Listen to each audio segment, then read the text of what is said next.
Hello everyone and welcome back to New Horizons. And I would say there's two different approaches you can take when playing this game. Reactive and proactive. And today we're going to go with the proactive approach. So we managed to get ourselves polytetrafluoroethylene last episode, Teflon or PTFE for short. We also expanded our processing capabilities, setting up some centrifuges and electrolyzers. And towards the end of the episode, we also crafted the Mantle of the Raven. Look at this thing. You feel exhausted? Yes, thank you, Thaumcraft. That was perfect timing. So yeah, today we're going to be proactive and upgrade benzene production. Benzene is something that we use for fuel around the base, and generally we don't ever want to get to a point where we run out, because without benzene, well, we can't really do anything. And it is true that we're getting to a point where we have to run many more machines at once, especially these blast furnaces. So let's make sure we can always do that, particularly as we expand into EV and beyond.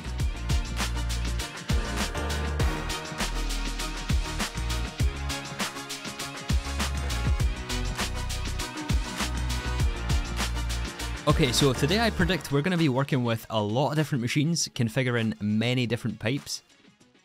There we go. Up until now you've seen me holding several different wrenches. The one we happen to be holding right now is made of dark steel. I don't know, it's just some garbage wrench, and it will probably break in the next day or two.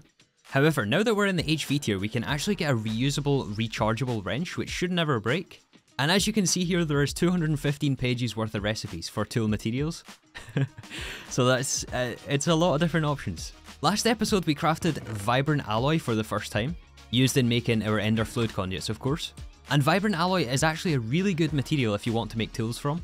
And the two stats we're basically looking for when picking out a tool material is durability and mining speed.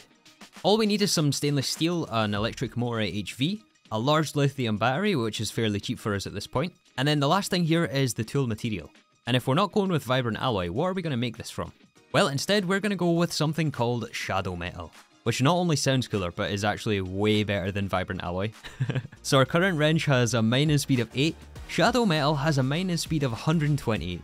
Our current wrench has a durability of 44,850.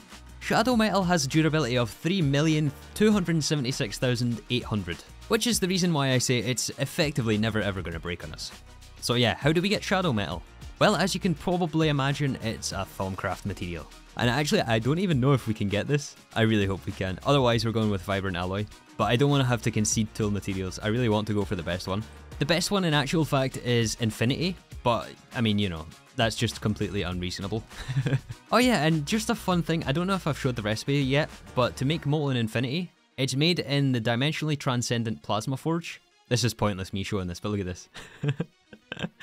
Yes, this is an actual multi-block in GTNH. Ridiculous, I know. These guys must be hard-coded every time we come. Look at this. They're actually following me episode to episode. Okay, somewhat unsurprisingly, the research for this is forbidden, meaning that we're going to take some extra warp. Permanent warp.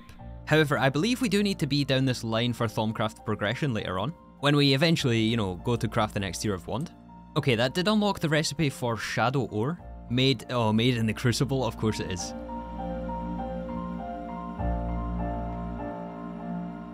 Since the crucible isn't exactly the easiest thing to work with, I figured now would be the best time to pick up two alchemical constructs. Not exactly difficult to craft, just a bunch of tedious Thaumcrafting.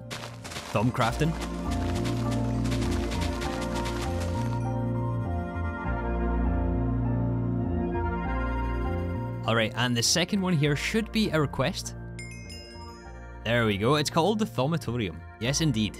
So with these two alchemical constructs, we should be able to make crucible work a bit cleaner, a bit nicer. So instead of having fire underneath, we can switch to using nitor. And then crucible goes down, two alchemical constructs on top of that. Give it a tap of the wand, and this becomes the Thaumatorium, which we can use to start crafting everything in the crucible. Oh perfect, we do actually have some stone here. Okay, so because we've unlocked the recipe for shadow metal, whenever we put stone in, which is effectively the catalyst item, this is the last thing we have to throw in to complete the craft. Whenever we put it inside the Thaumatorium, it shows us exactly what it expects to find. In this case, we need 8 precantatio, 8 metallum, 6 tenebrae, and 4 vacuos. Some of which I believe we should already have melted. Yeah, we've got precantatio right here. To make this a bit easier, I'm going to move the water to the bottom. So now it's expecting to find all these different aspects, right? So we can connect up some Essentia tubes. I think we'll do it 2 on the top and 1 on the bottom, and we can disconnect with the wand. So we've got Precantatial already. Vacuos we can actually get from glass bottles, which of course we can melt in the Arcane Alembics here in the furnace. I'm not sure we have a jar for that though. Okay, Vacuos goes down here. Last 2 is Tenebrae and Metallum. Metallum we do have. For the last item, the Tenebrae, apparently we can get it from black granite cobblestone, and we can chisel this into abyssal blocks. And then we can craft the abyssal blocks into slabs, and these should contain Tenebrae. Oh, perfect, and it's a very clean source of it as well. And when I say clean source, I mean it doesn't have any byproducts, basically. It only contains the Tenebrae, which is what we're after. If this also had, for example, Ignis, we would also have to deal with that in the furnace. So generally, when you're trying to find items to melt down for aspects, the cleaner the better. Okay, I'm really hoping this actually works the way I expect it to. Once we add this, it should give us the ore that we want. Do we have to select it? There we go. Yeah, so it's going to pull the Metallum. It should pull the Precantatio. Perfect. Then the Tenebrae. Then the Vacuos, and we get our Shadow ore. Awesome. Let's make sure we scan this. Let me craft up a few more. We should have enough material for a decent amount of this. Okay, so now the question becomes, what is the most efficient way to process this? From what I gather, it's HV Macerator. Oh nice, and we even rolled the dice here. We get a 10% chance of an extra dust. Yeah, I think it's ore wash, then thermal centrifuge, then macerate, and then eventually we get down to the dust. One of the super awesome things about GTNH is that everything is integrated with Gregtech. Oh wow, only 22 seconds. And then this gives us a hot ingot which we cool down into shadow metal. Turn the shadow metal into plates, and now we can craft our wrench tip. And that allows us to complete our super duper awesome HV wrench. Oh yeah, so you joined me about 7 hours after we crafted the wrench. But 3, what have you been doing for 7 hours when benzene looks exactly the same? You're right, it does look exactly the same. Do you guys remember all of those circuits we crafted in preparation for this? We used all of them, and I even had to craft a few stacks extra. So it's safe to say this is an expensive project. Is it going to be worth it though? Well, we're going to find out. But before we do, let's take this back to the beginning. So I started off with some minor visual prospecting around the base. With just how expensive this project is going to get, we have to make sure we keep resources flowing. So I wanted to make sure both miners were operational. And I think in the end we mined out a cassiterite, a tetrahedrite, a nickel, and a salt vein.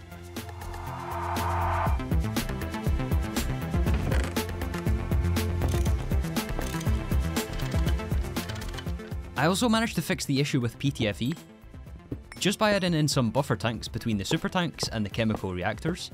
We can ensure that the centrifuges and electrolyzers work independently from PTFE automation. Then once all of that was taken care of, we had a live stream. And this is where all of our resources magically disappeared. I mean, we shouldn't really say disappeared, we'll say invested, because the profits of the live stream are in the chest right in front of us.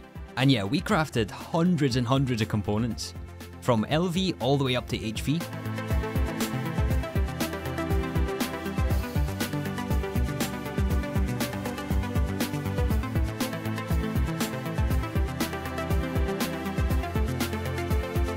And then we get onto the machines, which includes centrifuges, compressors, fluid extractors, distilleries. We even have some multi-blocks, which includes a brand new distillation tower, the first 2 that we've crafted. We also made 2 more Pyrolyse Ovens, and of course the coils to go along with it. And of course we have more circuit crafting in the clean room. All of the multi-blocks require input and output buses, maintenance hatches, energy hatches, and of course some way to power those, so we got gas turbines. So many gas turbines. And then we need ways to send energy, fluids, and items.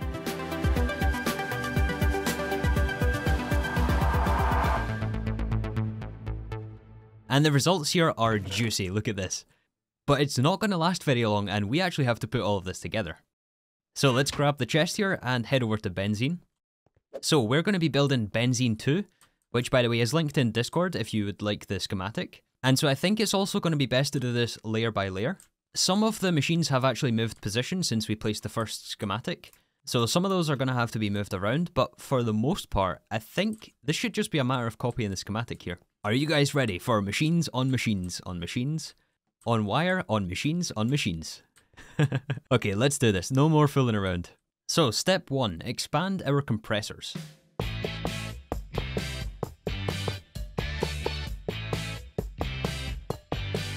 Okay, we have 2 extra. That must be from these 2 we already had placed. That's okay, we can totally disassemble some extra machinery. So long as we didn't build too many HV machines, because we don't have an HV disassembler, it's okay if we have 1 or 2 extra machines. Okay, we're gonna have to give these power, which is from these 2 gas turbines. And we actually only need 2 here.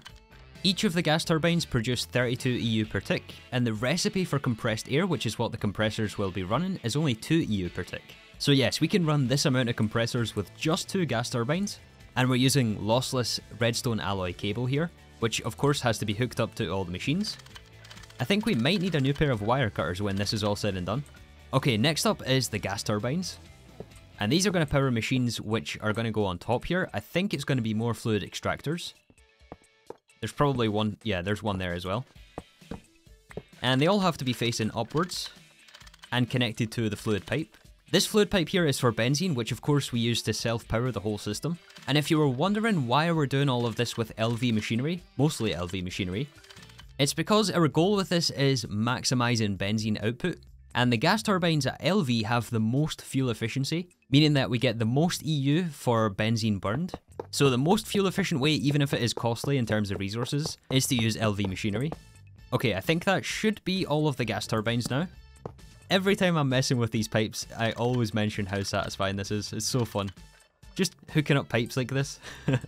I think we're going to be a few short as well.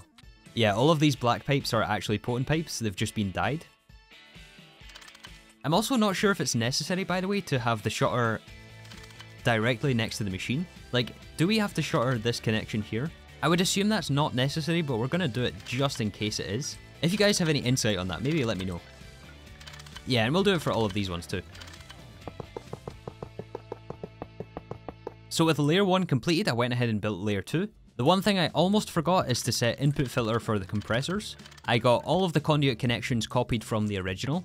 And the other thing is to make sure the centrifuges don't face the conduit connections, since you can't insert or extract from the face of a machine. So all of these ones here face us, and then all of the ones on the back face the wall. It looks like we have the first conflict here. This pipe looks like it's switched positions. In fact, I think these 3 machines up here are also going to switch positions. Oh, maybe we don't need any of these.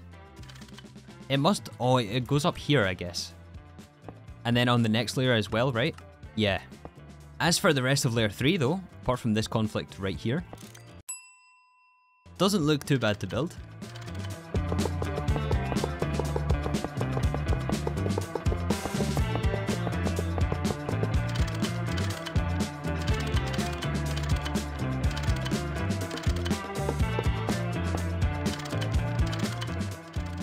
Interestingly, you can't fit through this space right here with the wires if you have wire cutters out because of the hitbox. But if you put the wire cutters away, you can actually you can fit through. That's curious. You can get yourself trapped in here. Want to make sure we hook all of these up to these wires. And I don't think we want these 2 connections touching. I'm pretty sure it should be 1 gas turbine for 2 machines. And any second now, these wire cutters are going to break. Also, like with the centrifuges, we gotta make sure these are placed facing us. It can't be facing these conduits because we have to be able to insert into the machine. Yeah, so we want to be facing this way when we place the machine. This is going to be difficult to connect. There's like no space.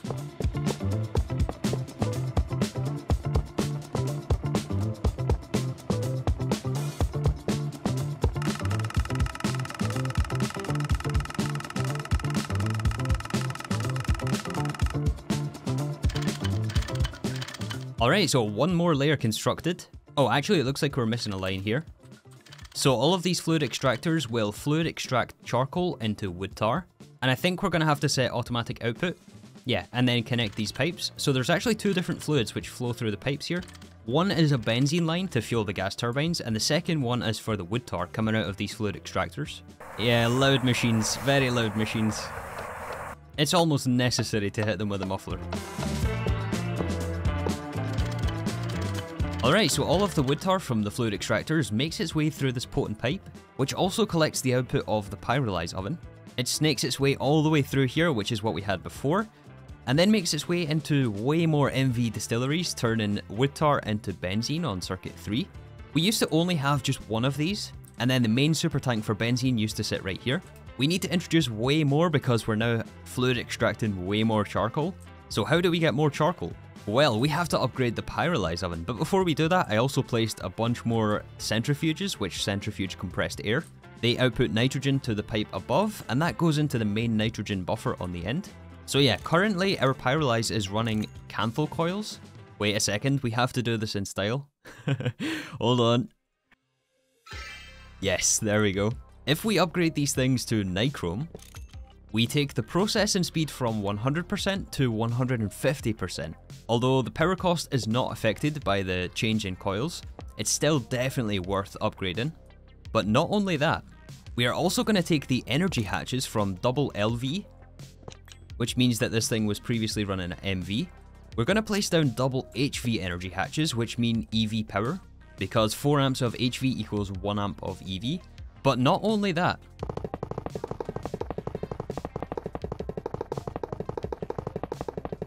we are going to add 2 more pyrolyse ovens. And of course, these are all going to be running at EV, and it should just be the same configuration as the first. Maintenance hatch on the left side of the pyrolyse oven. Then we have output bus, which also connects to these conduits, which feed the fluid extractor's charcoal. And we'll be doing the same circuit 10 recipe with nitrogen and logs, giving us charcoal and wood tar. Only as you can see here, this is an MV recipe, so we get a double overclock.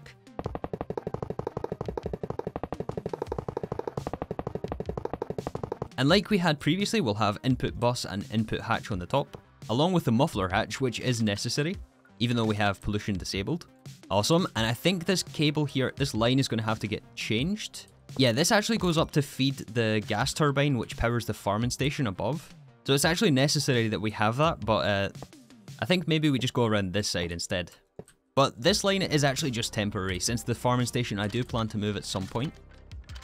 So yeah, input hatches get nitrogen, which comes from the main nitrogen tank below us. And the input buses will get the logs, which are buffered here, which come from the farming station. And I think this is also where we have to set the circuit number, circuit 10.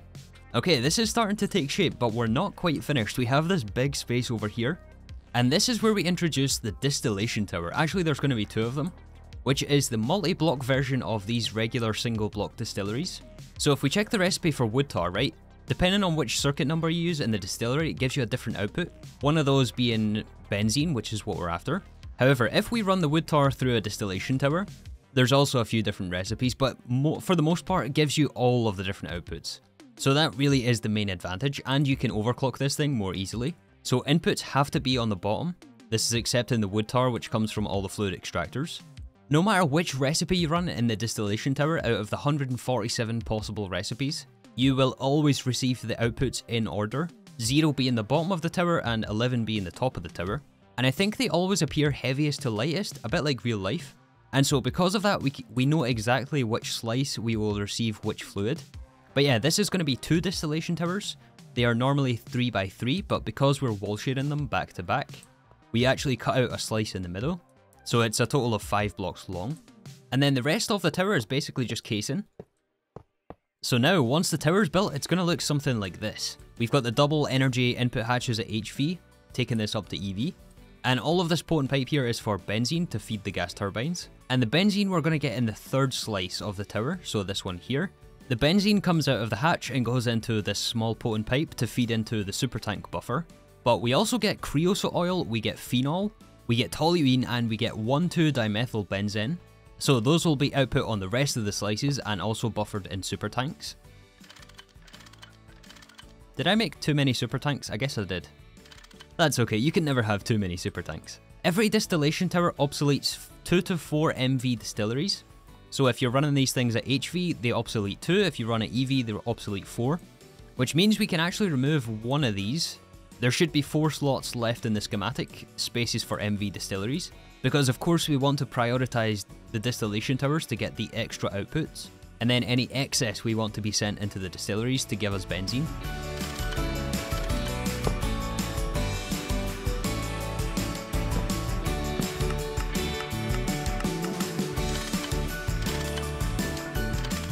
Well, apart from the fact that we just dropped about 30 frames turning this thing, look at this. This is insane. I mean, at least we know it works, right? We haven't got the Distillation Towers working yet, but all 3 of the Pyrolyse Ovens do seem to function, as well as all of these fluid extractors, which I think is causing the majority of the frame drops. Oh, and by the way, we don't need this multi-block here in the schematic. This is for pollution, which of course we have disabled in the configs. Anyways, I also set the machine controllers, and do you remember the golden rule on with redstone? Enable with redstone safe mode, which is reading the outputs of the output bus, so if this ever has more than 32 items in it, then this Pyrolyse oven will stop. It looks like I missed a handful of the connections here around the side. I'm gonna go around and make sure everything is configured correctly. Oh, somehow these things got filled with saplings. How did that happen? Oh, I think I see what happened here. I connected the supply line, which is for saplings and logs. This is not supposed to be connected here.